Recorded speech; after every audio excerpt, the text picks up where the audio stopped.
A BetterHelp ad.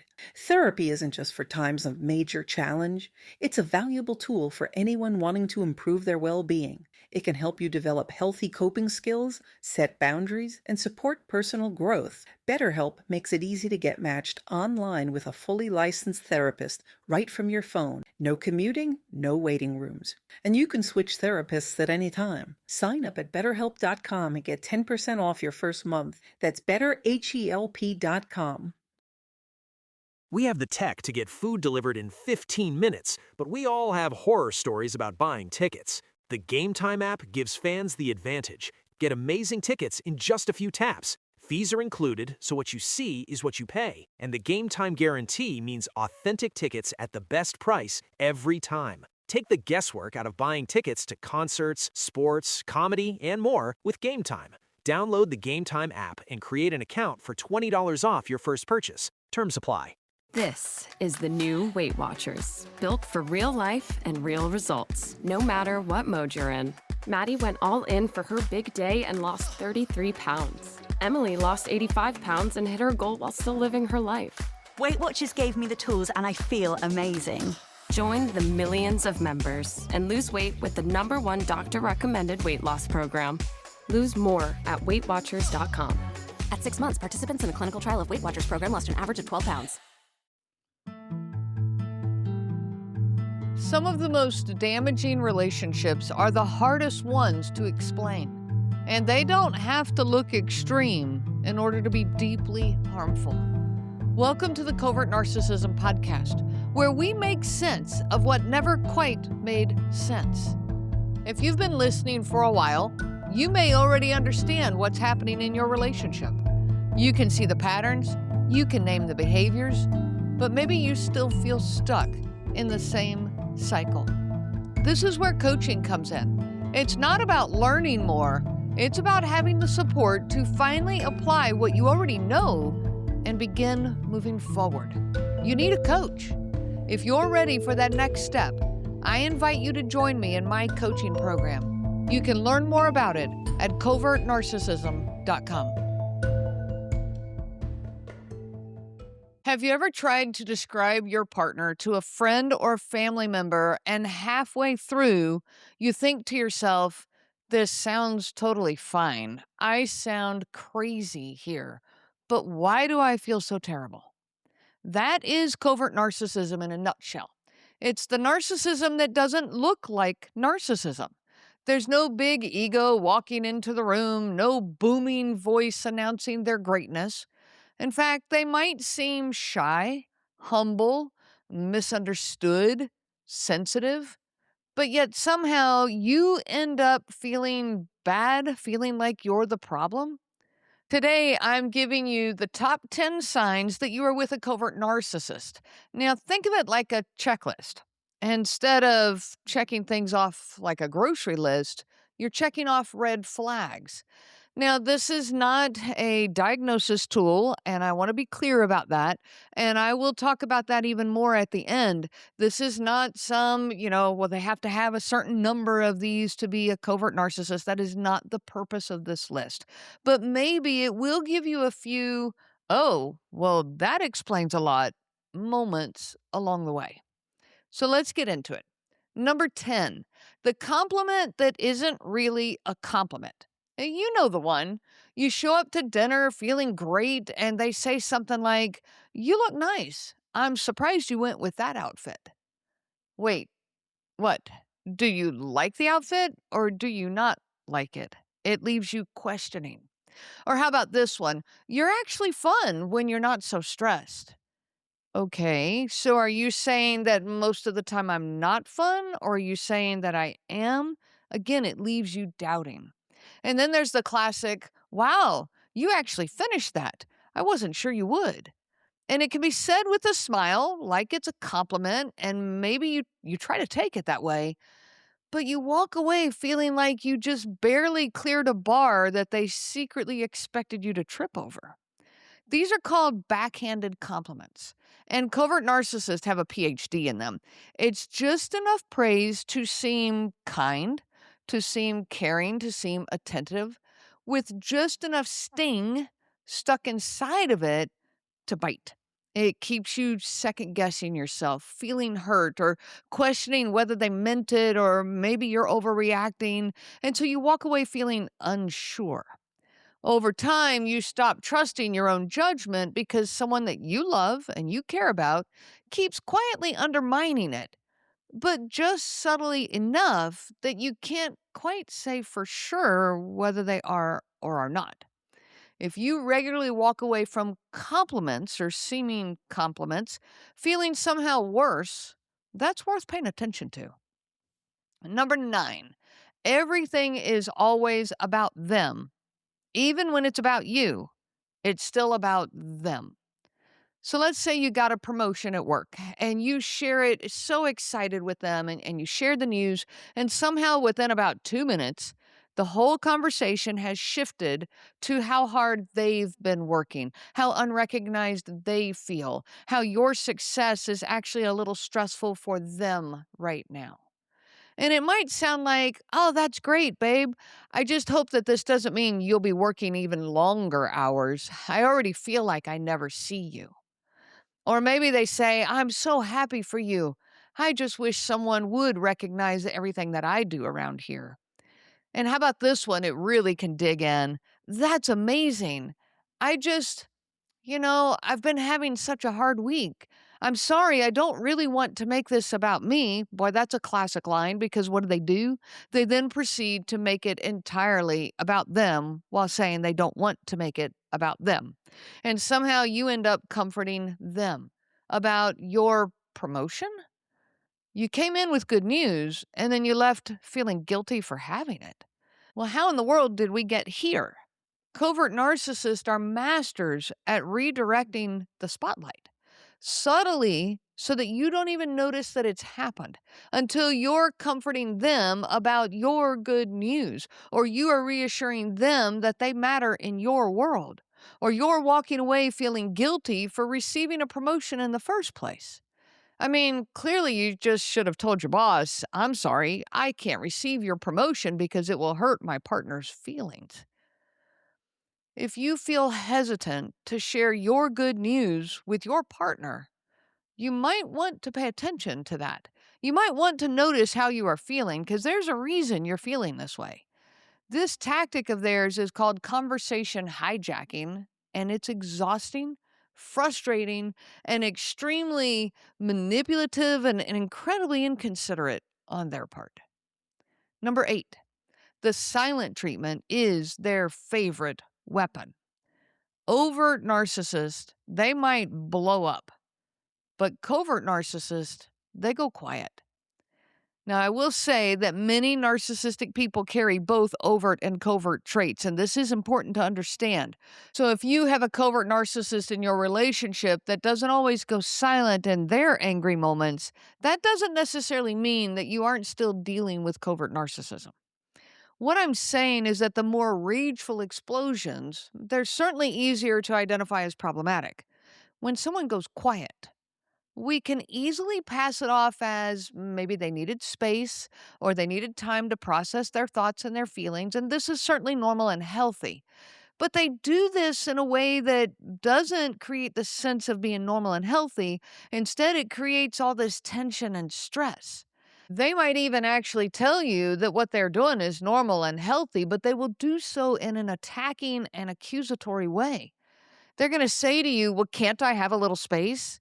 And these are sharp and bitey words. That's the problem around all of this. They don't respectfully ask, hey, can I take a little time and think about this? That would be okay. And they don't come back later and say, hey, thanks for giving me some time. I know I went quiet for a while, but it was really helpful to me, and I think I can better talk about things now. Again, this would be normal and healthy. This is reasonable and genuine and conversational and normal. This is what emotional maturity sounds like. And it sounds nothing like what you're getting when you're dealing with a covert narcissistic person. They just go silent, like instantly, automatically, maybe with those sharp, bitey words, and they never explain why. If you ask about it, you get your head bit off. So you spend all of your energy trying to figure out what you did wrong, how you could have said it better, what you should have done instead, walking on eggshells, and eventually apologizing for something that you're not even sure what happened or why you're apologizing. Well, mission accomplished on their end. Number 7, they play the victim like a pro. No matter what happens, no matter, they are always the one who has been wronged. You bring up a concern, and they talk about how much they do for you and that you don't appreciate them. You set a boundary, and they're hurt that you'd even think that you had to do that with them. Something goes wrong in the relationship, and somehow it always circles back to how they have it harder and you just don't understand. Now, there's this thing called Darvo, and I don't know that I've talked about it before on the podcast. If you've never heard that term before, stay with me because this one is going to click hard. Darvo stands for deny, attack, and then reverse victim and offender. And this is a phrase that was coined by psychologist Dr. Jennifer Freyd. And once you understand it, you will see it everywhere in this relationship. Now, here's how it works in real time. So, Darvo, the first word is deny. First, they deny that anything happened. I never said that. You're imagining things, or that's not what I meant at all. So that thing you experienced, that thing that you remember, that thing that you heard and felt, according to them, it didn't happen. So what's the point in talking about it because it didn't happen? Well, then if deny doesn't work, they move to attack. So now they go on the offense. Suddenly your character is the problem. I can't believe you're coming at me like this. You're always so negative. You sure love to start fights. Well, now you're defending yourself instead of addressing the original issue. You never can actually address the original issue. So deny, attack, and when those don't work, we shift to reversing the victim and offender. This is the grand finale. Somehow by the end of the conversation, they are the wounded party. You came in with a valid concern, and you leave wondering if you're actually the bad guy here. You're now comforting the very person who hurt you in the first place. This is incredibly disorienting, and it's designed to be. Because if you're busy defending yourself and managing their feelings, you never actually get to the original issue. Nothing ever actually gets addressed. They don't ever have to actually change anything. They don't take any responsibility or accountability. Everything that they've done or whatever was brought up in the original concern, it just disappears. Until next time when this process starts all over again. Number 6, empathy is performative and extremely selective. Now, here's something that confuses a lot of people. Covert narcissists can seem empathetic. They might cry at movies. They might be extremely passionate about causes. They might be quite caring towards total strangers or neighbors. But with the people closest to them, behind closed doors in their household, empathy evaporates right when you need it the most.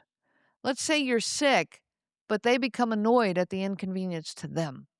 You need help, and they become angry about how it affects their schedule. You're grieving maybe the death of a loved one, and they're hurt because you didn't make them dinner or give them intimate attention. You're struggling, and they offer criticism instead of support. Now, I do want to say here, unless things end up in front of an audience, or they have a way to make themselves look like the great caregiver or the great person in front of others. So when family drops by, that person who was annoyed at the inconvenience of you being sick, they become the most attentive nurse around, making a point to offer you water and food or to sit sweetly beside you. And there it is, the performance. The moment an audience arrives, the empathy suddenly reappears. Like this switch was flipped. Now they're attentive, they're caring, they're doting on you, and everyone watching thinks, wow, they are such a good partner. But you're lying there thinking, where was this an hour ago? Get away from me. This is the part that messes with your head so much because it proves that the empathy exists, they're capable of it, they just choose when and where to deploy it. And more often than not, it shows up when they can look good, not when you actually need it. The empathy is real. I mean, it's performative. It's just not for you. It's for the audience. It's for them to look good. And that inconsistency being cared for publicly and starved of it privately, is one of the most confusing and painful parts of this kind of relationship. You can't even say that they're not caring because you've seen it with your own eyes. You just also know the truth of what happens when the door closes. You're on a GLP-1. Your appetite is changing, your cravings quiet down, and food noise is finally fading. But now you're wondering, how do I manage my side effects? What do I eat to stay strong? How do I break through a plateau? Because reaching your weight loss goals can take more than meds. That's where Weight Watchers Med Plus comes in. The support designed to help you navigate what comes next. With trusted experts who guide you, food plans that work with your body, support to help manage side effects, plus access to GLP-1 medication. Weight Watchers Med Plus is designed to help you lose more weight. Watch it work. Get started today at WeightWatchers.com. All medical services are provided through our affiliated medical group, Weight Watchers Clinic. Medications require eligibility and prescription. Individual results may vary. See site for more details.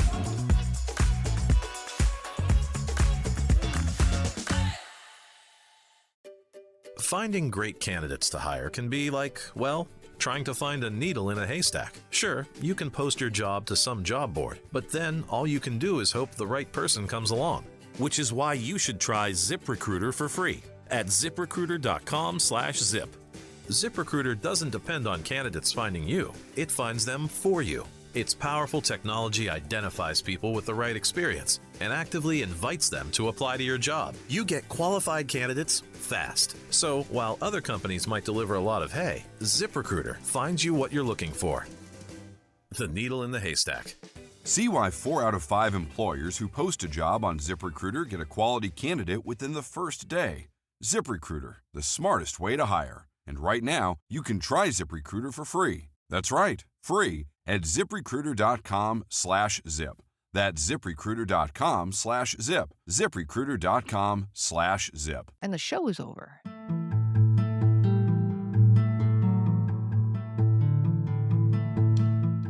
Number 5, gaslighting is their love language. And I say that with all the sarcasm in the world.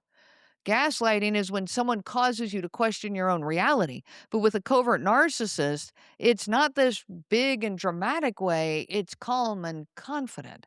And it can feel even like loving and caring in the moment. Well, when they're using gaslighting as their way of expressing love towards you, that's a real problem. They're going to say things like, "Oh, I never said that. This is what I said." And now what they tell you sounds reasonable and caring. And it might have just enough truth or just enough resemblance to what they originally said that it lands better. And you walk away feeling like, okay, maybe I just misunderstood. They're going to say things like, "You're too sensitive. Are you doing okay?" Again, it can sound caring and concerned. This is their love language. But what they're doing is denying you the space for your own perception, for your own thoughts and feelings and opinions. They might say, "I was joking. Why are you so serious? I just want us to laugh together more." And now you feel like you should lighten up. You should laugh more. I mean, after all, when was the last time you really enjoyed a good laugh with them? Even if it was at your expense. You will find that there's no space for your perception of things, no space for your thoughts, your feelings, your memories.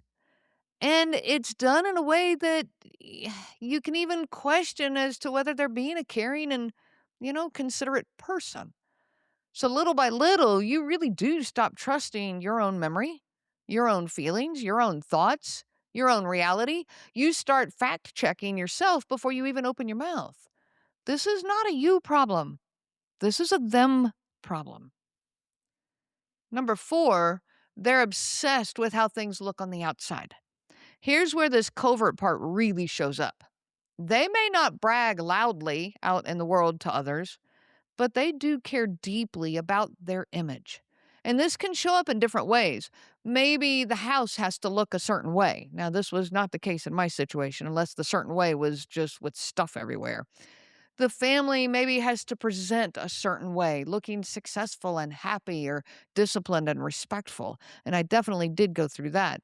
The relationship has to look perfect to the outside world. But behind closed doors, like we've been talking about, it's a different story entirely. They might be incredibly warm and charming in public, the helpful neighbor, the beloved coworker, the leader of a Bible study. And then you get home, again, the performance is over, and a completely different person shows up. The warmth, care, and attentiveness, it's just gone. Now they're cold, selfish, demanding, distant. If you've experienced this whiplash, you're not imagining it. Number 3, passive aggression is their second language. They're not going to tell you they're angry, but they're going to make sure you feel it. They're not going to talk to you about why they're upset, but they are going to teach you a lesson. This might look like forgetting something important to you so that you can understand how it feels because you forgot to pour them a glass of milk last night. It might look like doing a task for you, but so ridiculously bad that you never ask them to do it again. It might be the dramatic sigh that's so loud and audible that they are upset about having to, move the laundry. They might even say, fine, whatever you want, delivered in the coldest possible tone, making it clear that they are giving you what you want. And when you try to address the attitude, they deny that anything is even wrong. I told you it was fine, that we could do whatever you want. Yes, but not in a very caring way. Well, then you're going to hear, would you expect me to do a happy dance about it? And they might even do this exaggerated, over-the-top happy dance to make sure you now feel like a complete idiot. You're left feeling crazy for reacting to something that technically didn't happen or maybe happened or, but it was the attitude behind it. But they did say fine and they did agree with you. They did do the task that you asked of them, or they simply forgot the important thing for you. All of this can be explained away, not only by the covert narcissist, but by yourself who's trying to make sense of the situation or make the best of it. They always have a back door to get them out of the hot seat. This is the covert narcissist playground. Number 2, you feel lonely in the relationship. This one might be the most heartbreaking sign of all. You're not alone. You have a partner. You do things together. You live together. You travel together. You talk to them every day. But you feel profoundly unseen, unheard, like no matter how much you share or how vulnerable you are, you can't quite reach them. There's an emotional wall between you, and you just keep bumping into it. That loneliness in partnership is one of the most common things that people describe when they finally begin to name what they've been experiencing. And it makes sense because real emotional intimacy, it requires that 2 people are both willing to show up. If one person is only interested in being understood and never in truly understanding, then this relationship is going to remain lonely for you. It's like you have 2 extension cords that you're trying to plug into each other, but they just don't quite reach each other. And no matter what angle you try or how much furniture you move out of the way, the cords just won't reach. Connection is impossible. And number 1, you've started to lose yourself. You used to have opinions. You used to have hobbies, friends. You used to get together with your family. You had confidence, a love for life, motivation. And somewhere along the way, quietly, gradually, those things started to shrink. Maybe you stopped seeing your friends and family members because that was easier than dealing with the fallout when you did go. Maybe you stopped sharing your feelings because things never went well. Maybe you stopped your hobbies because you paid a price every time you engaged in them. Maybe you started measuring everything you say and do against how they react. When you look in the mirror, you still recognize your face, but you're not quite sure where you went. That erosion of self, that is the real damage of covert narcissism. It doesn't leave you bruises that you can point to and see with your own eyes. It leaves a quiet hollowing out of who you used to be.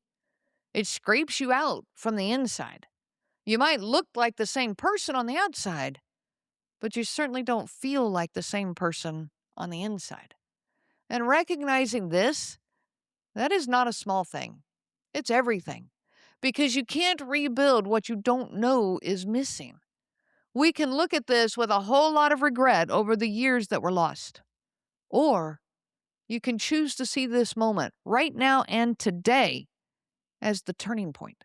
The fact that you are here, listening, asking questions, researching, refusing to keep dismissing what you feel, that's not nothing. That is you fighting your way back to yourself. And here's what I really want you to know. That person that you used to be, that person is not gone. They've just been quieted, slowly, carefully, and certainly without your permission. But what was quieted can be brought back to life. People do it every single day. And it starts exactly where you are right now. You don't have to have all this figured out. You don't have to even know the next step. You just have to be willing to stop abandoning yourself the way you've been taught to or conditioned to. That's your way back. So there you have it. The top 10 signs that you may be with a covert narcissist. Now, I want to say something very important here. This list is not a diagnosis tool. Relationships are complicated. People are complicated. None of us are perfectly healthy all the time. But if you listen to this list and you found yourself nodding over and over again, if these patterns feel like your daily reality, that matters. Your experience matters, and I'm certainly sorry that you are here and in need of these words.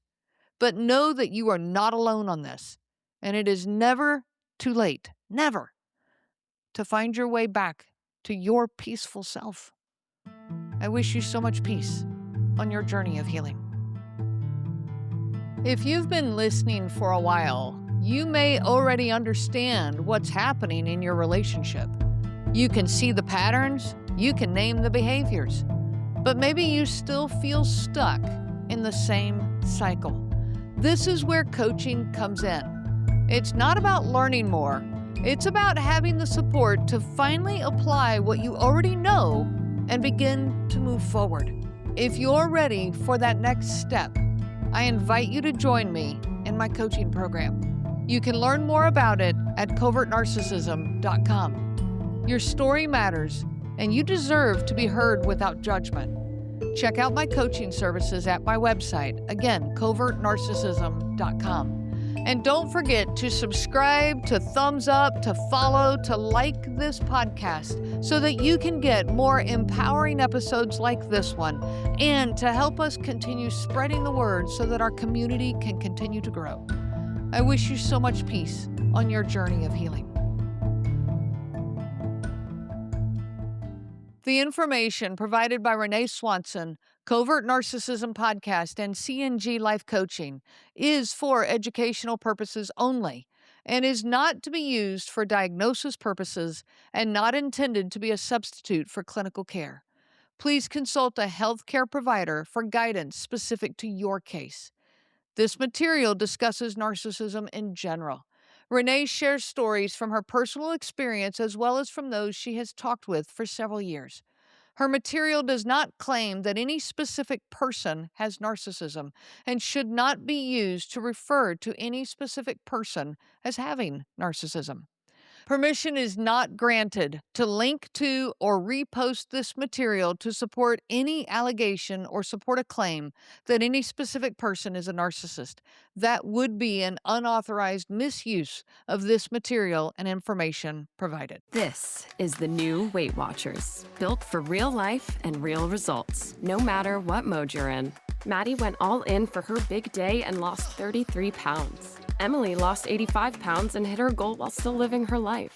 Weight Watchers gave me the tools and I feel amazing. Join the millions of members and lose weight with the #1 doctor-recommended weight loss program. Lose more at WeightWatchers.com. At 6 months, participants in a clinical trial of Weight Watchers program lost an average of 12 pounds. Warning, the following ZipRecruiter radio spot you are about to hear is going to be filled with F words. When you're hiring, we at ZipRecruiter know you can feel frustrated, forlorn even, like your efforts are futile, and you can spend a fortune trying to find fabulous people, only to get flooded with candidates who are just fine. Fortunately, ZipRecruiter figured out how to fix all that. And right now, you can try ZipRecruiter for free at ZipRecruiter.com/zip. With ZipRecruiter, you can forget your frustrations because we find the right people for your roles fast, which is our absolute favorite F word. In fact, 4 out of 5 employers who post on ZipRecruiter get a quality candidate within the first day. Fantastic. So, whether you need to hire 4, 40, or 400 people, get ready to meet first-rate talent. Just go to ZipRecruiter.com/zip to try ZipRecruiter for free. Don't forget, that's ZipRecruiter.com/zip. Finally, that's ZipRecruiter.com/zip. If you like the show, please take a moment to rate, review, and subscribe. It really does help the show to grow. Thank you for listening.